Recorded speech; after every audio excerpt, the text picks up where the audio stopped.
Selamat pagi Bapak Edi dan hadirin sekalian yang saya hormati dan kami hormati. Sekarang kami akan melakukan presentasi pemanggilan kami yang bertopik kekerasan seksual. Di sini kelompok saya terdiri dari Lisandro Hermawan, Vincent Yunardi, Alvin Alfredo, Enzian Al-Faisal, dan saya sendiri, Feni Lawrence.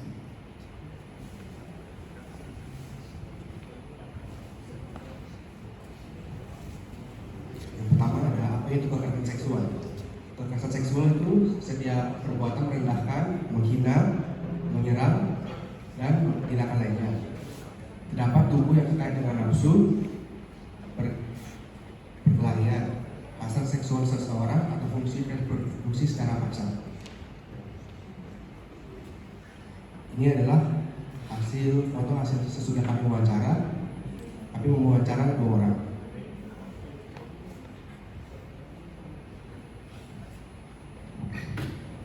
Oke, kami melakukan wawancaranya di Gereja Kasih Persaudaraan di lokasi ini, Jakarta Utara, Kelapa Gading, dan Kompleks Villa Gading, dan Warna.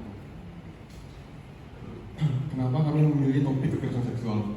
Oke, untuk meningkatkan kesadaran dan pemahaman orang-orang di sekitar kita, dan juga untuk upaya pencegahan terjadinya kekerasan seksual dan mengubah pola pikir oknum yang tidak benar. Apalagi kekerasan seksual sangat banyak terjadi di masyarakat umum.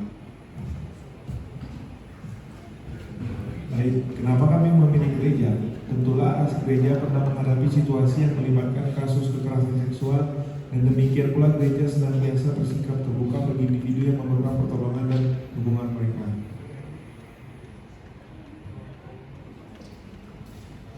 Kenapa kami memilih gereja ini? Di gereja ini terdapat anggota yang sebelumnya telah mengalami masa tahanan, namun bukan karena kasus kekerasan seksual. Oleh karena itu kami merujuk kepada pengalaman individu tersebut mengenai perlakuan terhadap pelaku di dalam lembaga tersebut.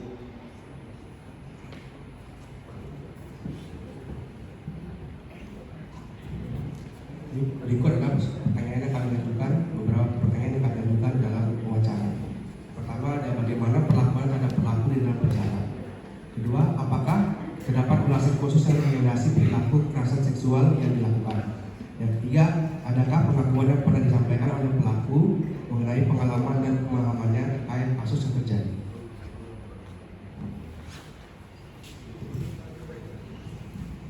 Berikut ini adalah responden dari orang yang kami wawancara. Pelaku menjalani perlakuan yang keras dalam tahanan, termasuk insiden-insiden pemukulan dan bahkan pemerkosaan terhadap pelaku oleh sesama narapidana. Oke, jadi maksud di sini tuh mereka pelaku kekerasan seksual yang ada di tahanan kebanyakan dianiaya oleh sesama tahanan mereka. Karena bagi tahanan-tahanan di sana itu kasus kekerasan seksual itu sangatlah bagi kita itu sangat rendah. Jadi di sana tuh sangat dibenci ya. Bahkan mereka bisa dikatakan di geng-beng bareng-bareng dengan sesama jenis. Oke, next. Jadi alasan kedua, jawaban kedua, alasan dibalik perilaku kekerasan seksual tersebut dikaitkan dengan kecanduan pelaku terhadap materi pornografi yang memberikan dorongan bagi pelaku untuk melakukan tindakan kekerasan seksual. Jadi kan anak muda zaman sekarang ya seperti kita banyak sekali orang-orang atau bahkan orang-orang tua yang masih kecanduan dengan pornografi. Sebenarnya itu sangat tidak sehat ya. Tapi sayangnya untuk menghilangkan kecanduan tersebut itu sangat-sangatlah sulit, dan beberapa atau kebanyakan dari mereka kebanyakan dari mereka mendapat dorongan untuk melakukan kekerasan seksual di sini karena kecanduan pornografi. Yang ketiga, mayoritas pelaku menunjukkan penyesalan atas tindakan yang mereka lakukan. Jadi kemarin kami sempat interview kepada ahli atau orang yang pernah ditahan. Kami bertanya apakah pelaku merasa menyesal dengan tindakan dia. Kebanyakan pelaku merasa menyesal atas tindakan mereka. Mungkin di sini menurut saya sendiri ya, Mungkin di sini karena dia sendiri sudah dilecehkan, jadi dia merasa menyesal melakukan tindakan yang dia lakukan. Bagaimana kalau dia tidak melakukan tindakan yang dia lakukan di sini? Mungkin saja dia tidak merasa menyesal. Oke, next. Apakah terdapat individu laki-laki yang menjadi korban kekerasan seksual? Oke. Ini pertanyaan kedua, bagaimana pendekatan yang diambil oleh gereja dalam membantu mereka dalam proses penyembuhan dari dampak trauma tersebut? Nah, yang ketiga, adakah bukti bahwa korban kekerasan pulih dari dampak psikologi yang diakibatkan oleh pengalaman tersebut? Oke, jawaban pertama yaitu ya, ada laki-laki yang menjadi korban, bahkan sebagian dari mereka mengalami perubahan identitas seksual sebagai hasil dari kasus yang mereka alami. Jadi perubahan identitas di sini bisa dikatakan dia menjadi gay ya, karena trauma dia. Jadi karena trauma yang dia rasakan di masa lalu, akhirnya dia memilih untuk menjadi gay. Dan bahkan mereka tercatat menjadi pelaku kekerasan seksual, dan korban yang dia incar di sini lumayan banyak loh ternyata ya. Oke, jawaban kelima, gereja memberikan lingkungan yang nyaman bagi para korban dan tidak memaksa mereka untuk mengungkapkan hal-hal yang tidak mereka hendaki. Jadi gereja di sini membuat orang-orang yang datang menjadi nyaman supaya mereka tidak merasa gugup atau merasa dijudge oleh anggota-anggota gereja atau gembala atau semua yang ada di gereja lah ya.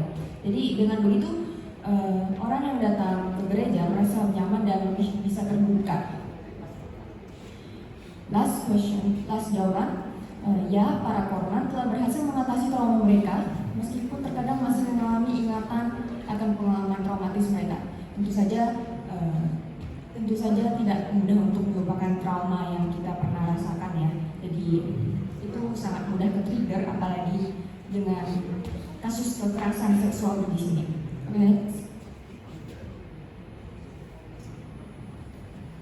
Berikut adalah hasil kuesioner yang telah kami sebarkan dalam beberapa hari ini. Dari 32 jawaban yang pernah yang masuk, ada sekitar 87,5% yang tidak pernah mengalami pelecehan seksual, dan 12,5% yang pernah mengalami pelecehan seksual.